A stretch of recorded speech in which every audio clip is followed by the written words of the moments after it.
সোয়াই মাধোপুর নামটার সাথে বেশ ছোট থেকেই পরিচিত। চারিদিকে আরাবল্লী পাহাড়ে ঘেরা রাজস্থানের একটা সুন্দর শহর এই সোয়াই মাধোপুর। তবে এবারে আমরা যাচ্ছি এই সোয়াই মাধোপুর থেকে 13 কিলোমিটার দূরে অবস্থিত রণথম্বরে। উদ্দেশ্য রণথম্বর ফোর্ট দেখা, এখানকার ন্যাশনাল টাইগার রিজার্ভ ফরেস্টে সাফারি করা, আর অবশ্যই ত্রিনেত্র গণেশ মন্দিরে দর্শন করা। চলুন একসঙ্গে যাওয়া যাক।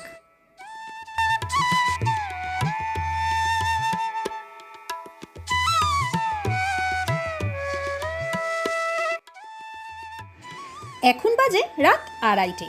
হরিয়ানার কনকনে ঠান্ডায় জবুথবু হয়ে মনে এক রাশ আনন্দ নিয়ে আমরা বেরিয়ে পড়লাম নিউ দিল্লি স্টেশনের দিকে।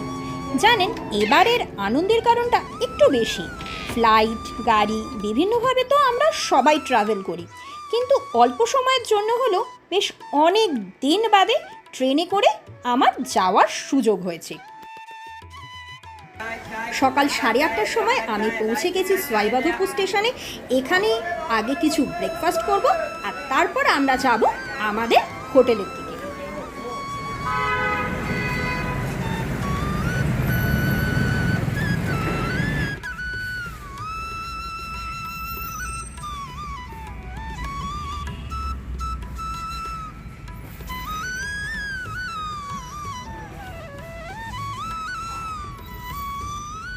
ট্রাই করছি রাজস্থানের বিখ্যাত খাবার ডাল বাটি চূরমা। চেষ্টা করি আমি যখন যেখানেই যাই সেখানকার স্থানীয় খাবার খেয়ে দেখতে।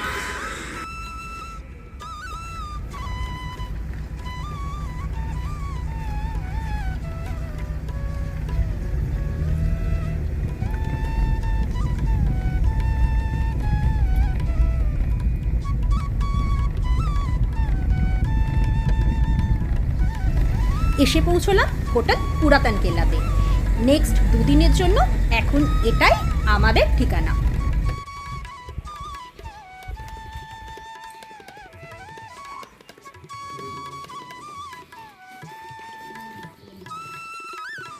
পৌঁছানোর পরই এখানে আমাদের খুব সুন্দরভাবে ওয়েলকাম করা হলো। আর এই প্রপার্টিটা কিন্তু খুবই সুন্দর। পুরো রাজস্থানের একটা কেল্লার আদলে হোটেলটা তৈরি করা হয়েছে। চলো প্রথমেই আগে তোমাদেরকে আমাদের একটা সুন্দর রুম ট্যুর দিয়ে দিই।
ঘরের সাজসজ্জা কিন্তু বেশ আভিজাত্যপূর্ণ।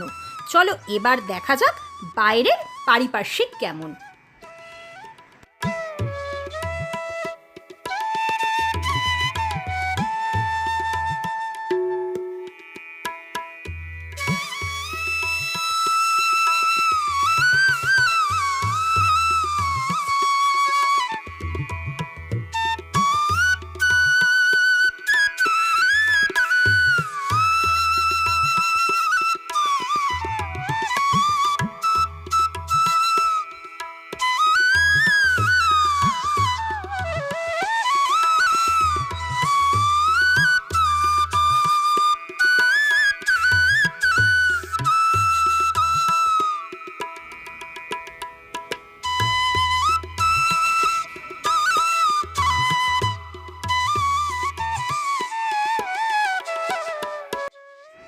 একটু রেস্ট নিয়ে চটপট তৈরি হয়ে নিই। আজ আমরা যাব রণথম্বর ফোর্ট দেখতে। আর সাথে ত্রিনেত্র গণেশ মন্দির দর্শন করতে। তবে সেগুলো সবই থাকছে পরের ভিডিওতে। আর এই ভিডিওটা যদি তোমাদের ভালো লেগে থাকে তবে লাইক, কমেন্ট আর শেয়ার করতে ভুলো না। আর অবশ্যই কিন্তু সাবস্ক্রাইব করে দিও। তো আজকের জন্য টাটা, আর সকলে খুব খুব ভালো থেকো।